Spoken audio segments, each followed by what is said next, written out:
Okay, thanks for joining me today for this webinar on creating a dynamic and impactful LinkedIn profile. My name is Trisha Grace, and I'm the career advisor to graduates at the college. Please, first thing I want to let you know is to connect with me on LinkedIn. I'm using my LinkedIn really as a source for graduates to see what you can do with LinkedIn. So really important that you link with me.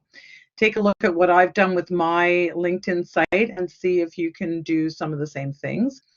Also, my main role is to meet with grads concerning anything career-wise. So if you need help with a resume, a cover letter, if you'd like to come in and practice interviewing, have some coaching on your LinkedIn, talk about job search strategy, then just make an appointment. And my email, which I've included here, is alumnics@georgebrown.ca, and that's how you can reach out to me, and I'll book you in. Another thing I want you to know about is we do have a job posting site. It is GB Careers, and I highly recommend that you get set up on that, and so you can view some of the great jobs that are available to you. All right. So our agenda today. So, LinkedIn is the biggest social network in the world. It's a place for you to stand out and get noticed. You must have a strong and compelling profile to really get noticed by employers and recruiters. And today I'm going to talk to you about a few things. First of all, I'm going to talk to you about optimizing your presence through your photo, your background, and your headline. Next, I'm going to tell you a little bit about, when you're creating your summary of self or about you, you're really telling a story. So the visitor to your profile feels like they're getting to know you a bit better, a little bit more intimately. Next, I'm going to talk about giving the facts about your work experience and how to do that, and how it's a little bit different than the work experience you have on your resume. Next, I'm going to talk to you about recommendations, or what we call social proof, and I'll explain what that is later. But it's others that are who have commented, given you a recommendation, and they have recognized your skills and your abilities, and it can be something really, really great on your LinkedIn. Next, I'll talk a little bit about the volunteering section and how that can tell a visitor that you like to be busy and that you have a social conscience and that you use your time well. So we're going to talk about that. And lastly, we're going to talk about the wow factor. And the wow factor is the recognition you've received for the things you do. All right, so let's get started. So, it's all about branding. So you elevate your LinkedIn profile by creating a custom profile background that highlights your brand. So there's different things that you can do when a hiring manager or a recruiter or anyone who wants to connect with you, when they first go on, it's a very visual tool. So your brand will stand out in what you've decided to present to that visitor or viewer who's looking at your LinkedIn. So a custom banner is really important. Include an image that reflects your accomplishments, company branding, or a scenic view of your city. All of these things can be really nice. It should have something that kind of pops, a little bit of color that really pops on your LinkedIn. To do this, just click the edit icon, which is the pencil it's up in the right-hand corner, and you can change the background. It will, already LinkedIn has recommended a site. Then you would go into the internet somewhere, just Google some images and see if there is an image you would like to have. Or if, for some, like the example I have here with Jeff Weiner, he's the CEO at LinkedIn, and he has his company banner, and that can look great too. But notice the difference when you have a little color there. It does make a big difference.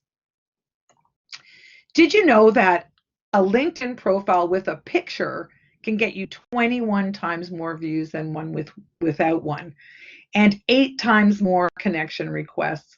A profile picture is really important, and it will drive people to connect with you. It's the first thing an employer or recruiter sees, or someone who's going in to view your profile. So when they visit your LinkedIn page, that photo is really, really important.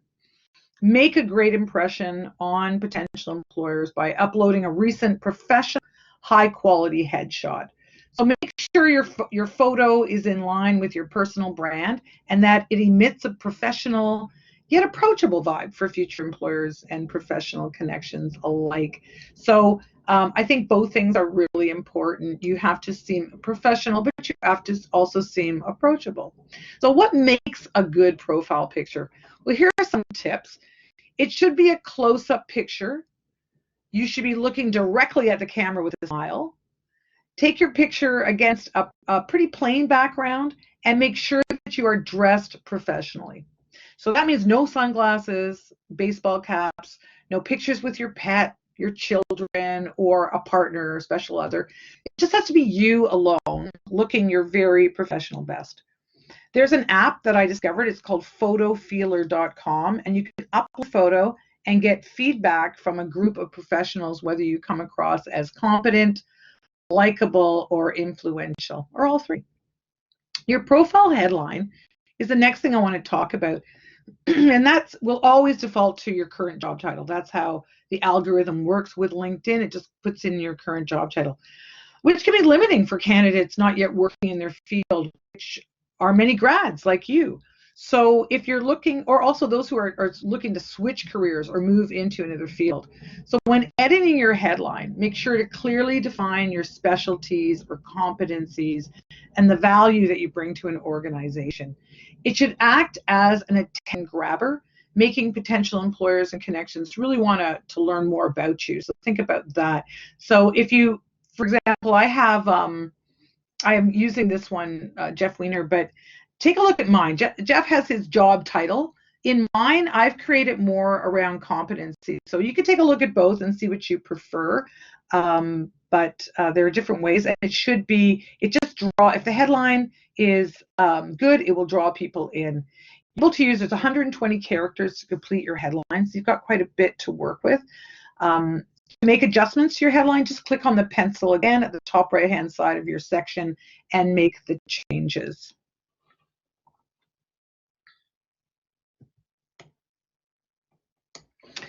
So let's talk a little bit more about the headline.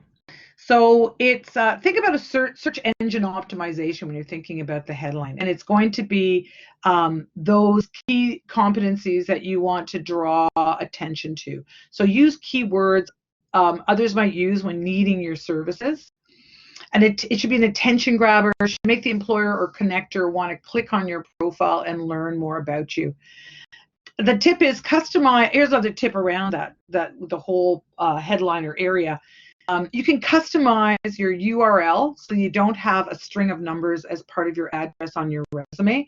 So when you're looking at your LinkedIn, go up to where it says "Me" at the top of the page on the toolbar at the top, and you click Edit Public Profile, and then click URL section, and you can have just your first and last name with LinkedIn, and it makes it super easy to read. It's very simple, and it takes away all those extra numbers. So think about doing that as well. And so when you are looking at the whole area we've just covered around, the banner, your picture, your headline, think about that. What's your value proposition? How are you presenting yourself professionally to a hiring manager? So let's talk about telling your story. Start with an engaging paragraph about yourself that really pulls the reader in and allows the reader to see the person behind the profile. Pile on the accomplishments. Add roles and responsibilities you've had, insights regarding meaningful experiences and what you took away from those experiences that'll bring you to your next work experience. So it really is a story, and you're telling the viewer what you've enjoyed in your career, how you ended up making decisions, how did you go into the program you chose. Just makes it so much more interesting when it is really thoughtful and and really present yourself. So, another thing too is to have at least 5 relevant skills in your summary, and you'll pull that out of your story. So once you've written your story, you can see the example I have here. Pull out some specialties or pull out some of those skills. According to LinkedIn Insiders, you get 33 times more attention from recruiters and 17 times views from connections. So really important to do. Check that your skills are listed in the order of strengths you want to be known for. And LinkedIn kind of does the rest by targeting endorsers for those top skills you've prioritized. So the more endorsements you have for your skills, the higher you rank in search results. So think about that. Finish off strong with goals you've set for your career. So at the end, so if again in the actual paragraph about you, you want to finish off strong with some goals you have for your career, further professional development you're pursuing, or your overall philosophy on the work you do or your sector. Be sure to type up everything on a Word document first so that you can just spell check before copying and pasting it into your profile. I've seen lots of, I've given feedback on a lot of profiles, and sometimes you just don't see it. But if there's spelling errors on your profile, it can really hurt you when a hiring manager's looking at it. So make sure you first do spell check. You have 2,000 characters available to you in the summary, so you can really go to town. You can, you've got lots of room to add quite a bit there. And don't forget to add your contact info, which can be achieved by putting your email at the end of your summary. I think that's a good idea. It just makes it really easy for someone to read through and they can catch it right away. So you'll get noticed if you have good quality articles with specific examples of what you're writing about, and add some screenshots and even some personal anecdotes of how you experience what you're writing about. These sort of activities are really important on LinkedIn. If you're getting likes and comments in an effective way, you're going to have a lot more people viewing and looking at your article, sharing your article. Again, it sort of taps into that whole networking piece, and you want to be active on LinkedIn. It is set up for that. And when you're thinking about what you would write about what you know and what you're interested in. You can also write about something that you were really successful in and how you felt about reaching a goal or doing something for the very first time. I see a shift in LinkedIn over the years, and it's become a little bit, it's interest stories. How are you going to present yourself in an interesting way that gets someone to want to read about you? Others like to read about personal stories of success. So, those stories are really encouraging and motivating. So if you've got those personal stories, write something up and post it on LinkedIn. Also, like or comment on other people who have written something, and it goes into a feed on your LinkedIn page. This is taken from mine. I had read a couple of articles by colleagues and I shared them, and it goes up on my feed. So it shows that I'm really engaged, and it draws people more into my LinkedIn when I am engaged with activities. So let's talk about the experience section. All right, so I want you to think about experience as an online portfolio. So you can do so much with LinkedIn, and within experience, you can upload all kinds of stuff. So, add your basic must-have information, the facts, the job title, company name, years. You might add in your role, and then you can upload a few things. So I've seen different ways to present experience, but I think my favorite is it's just a paragraph explaining the company or the department and some of the main responsibilities. And then after that, with a few key bullets, outline some accomplishments in the role. You're going to use as many action verbs as you can, since those are accomplishment type words. So for example, the kind of words that you're looking for are managed, created, supported, developed, led. Keep your description of your responsibilities short and sweet. Start with an overview of the role, then space a bit, include accomplishments or achievements, and then add 3, max 5 bulleted statements. It can look really sharp, Mine doesn't, you can look at mine. Mine is not exactly like that. I am planning to change it. I've done it kind of the old style, which is still has accomplishment statements. I explain the alumni department or anything like that. But you can take a look at mine. You can take a look at others, see which styles really appeal to you, and decide what you want to use.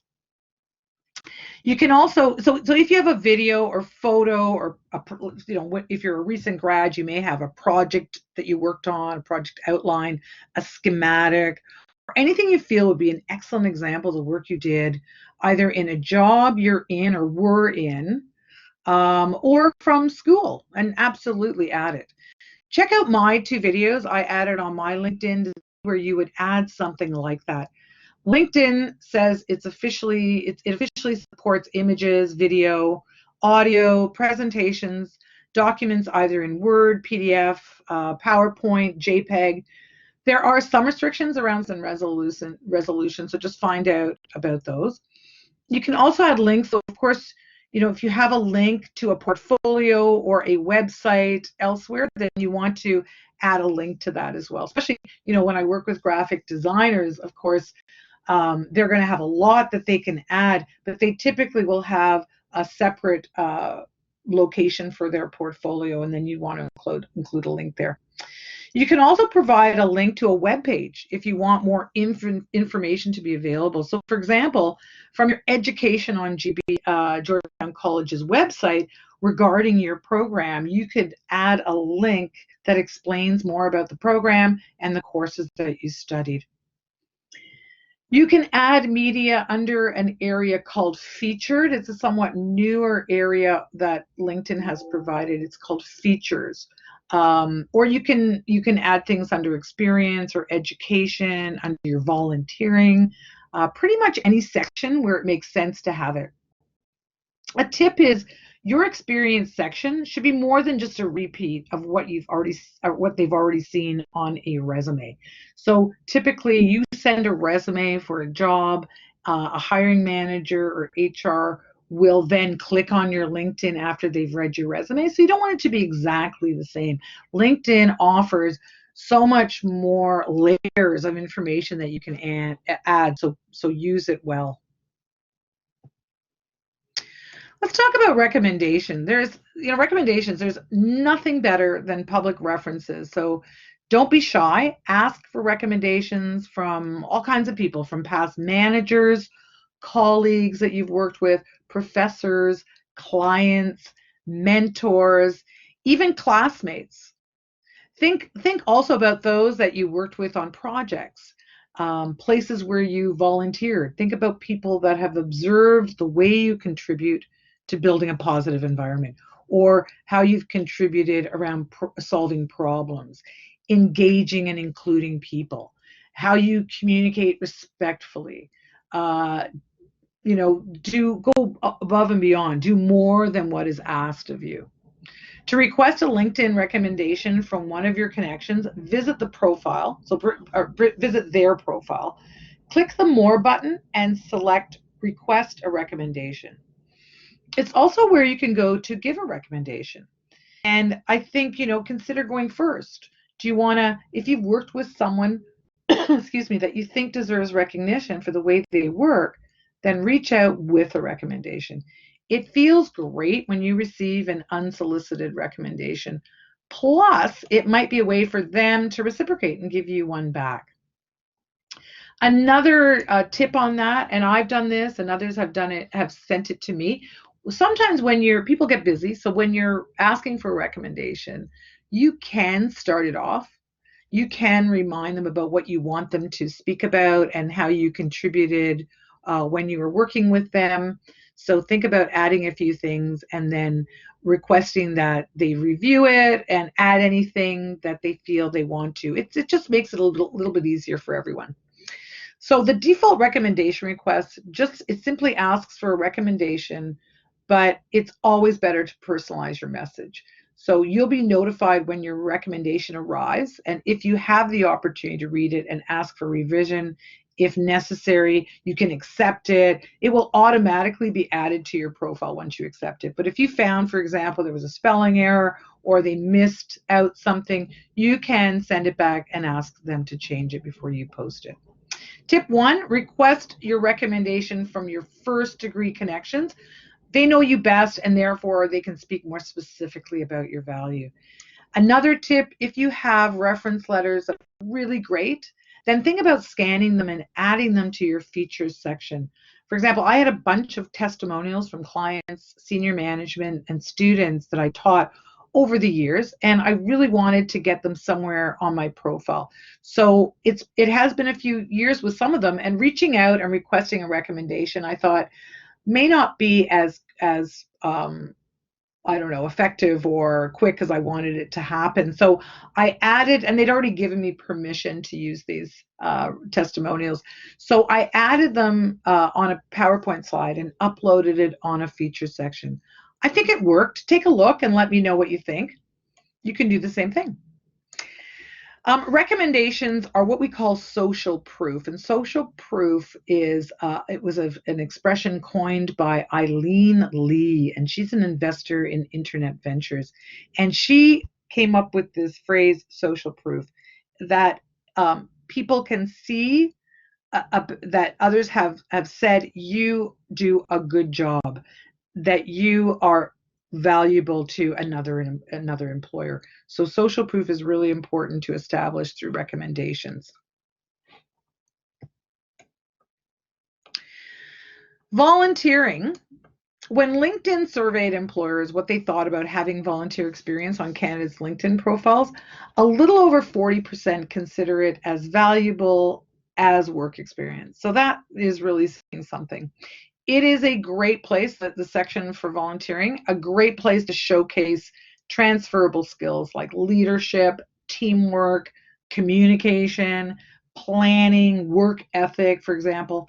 Including volunteering tells an employer that you get involved in the community, that you give back your time to activities you consider important and that align with your values. Remember, you're telling a story through your LinkedIn profile, and if you walk away with "and" today, that's what I want you to walk away with. You are telling a story. And through your profile, through your extracurricular activities, these are a great way to add some detail to your stories and construct a really strong image of you. A tip is that new grads should definitely add volunteering since they may be a bit short on experience. And it can be that differential between other candidates that really helps you to stand out. So let's talk about accomplishments.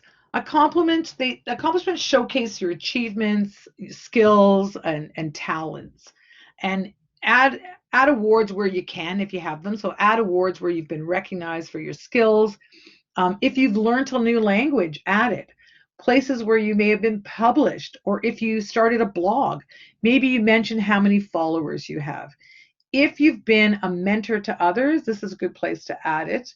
If you've ever received a scholarship for school, you should mention that too, if it was for academic achievement or a Spirit Award or anything like that. Personal achievements like completing a marathon, climbing a mountain, raising money for a cause, tutoring students at college where their marks improved. If you led a club at college, all of these are accomplishments and they can be added. Think about activities along these lines. So joining groups. Groups are hubs or communities on LinkedIn for those in the same industry. And it's a place to share content, to ask questions, post and view jobs, and provide industry information. Being active in a group can get you some attention. Just don't overdo it. You want to add information, you want to ask questions, but not every hour kind of thing. So don't overdo it. You can message people in the group, so it's a way to expand your contacts once you're in the group. Asking questions, giving information is a great way to get noticed. Jobs also can be posted on groups that aren't posted elsewhere, so think about that. Here are some ideas for groups to join. Join, of course, college alumni, George Brown College alumni. Join where you've worked previously. So a lot of companies have groups, special interest groups. So for example, if you look at what I've got here, these are my groups right now. Millennials in transition. So because of my work, that is a special interest group. Groups related to some characteristic of yours, such as female entrepreneurs or young professionals group or international grads. From the top navigation bar, go to work, which is called the tiny little boxes above it. Click on the drop down arrow, and from there, click on groups. There are usually a bunch of suggestions taken from what's on your LinkedIn profile, but you can also search by entering keywords in the search bar. You can then read a little bit about the group and decide if they sound interesting, and then you can request to join. Your request may be sent to the group owner. There's usually a group owner that runs the group, and they'll have to manually accept you into the group. I think just a heads up, some groups are more selective than others, and it will depend on their criteria to join, which you can read when you first take a look at the group description. Once you've joined, go on in and introduce yourself to the group. So that's a good way to start. Introduce yourself to the group. Maybe tell the group what you're hoping to get out of joining their group. Tip: don't say I'm here for a job. That could be a real killer. Maybe it's connections you're there for, industry insights, suggested professional development pursuits. Things like that are usually the reason why you're going to be reaching out to those in a group. Major tip: when you're in a group, you can reach out to someone specifically without having to be a first-person connection. So that's a real bonus. So you're limited to 15 free messages to group members per month. So some final thoughts on LinkedIn. There are so many ways to highlight your hireability to an employer or recruiter. Really spend the time on establishing your brand to visitors on your page. Show visitors that you're a true professional and have put the time in to create the best professional profile possible. Take a look at other profiles of those in your field, for they really are your competition, your colleagues. They will be part of your professional network, and see how they've presented themselves. Use LinkedIn to search for people doing the job that you want to do, to get an idea of what they typically offer and how they've branded themselves. LinkedIn was set up way back in 2003 as a networking site. So think networking and get on there and get active. So what does that mean? Well, it means reaching out to employers, interesting people working at places you really want to work at, recruiters, past classmates, alumni. It's really getting in there and networking with people. Connect with someone through a message that isn't just the default message, which is let's link. Explain why you want to link. What are the points of connection? Maybe you saw the person was a grad from the same college or the program you were in, or they have a similar professional background, or they have a cool job. You might have read an article that they posted. Whatever it is, make it a bit more personal when you reach out. It's way more effective. If you're looking for career advice, ask them for it, and let them know you'd prefer to meet over coffee. Nowadays, it would be a virtual coffee.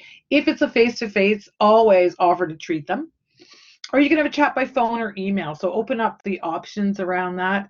Let them know that you need just about 20 or 30 minutes of their time. If it's time framed, I find that people are more willing to speak with you. Don't go straight to the I need a job place, because it might just kill the conversation if they can't give you one, right? So go for advice or ask about their career journey. Build some connection between you first.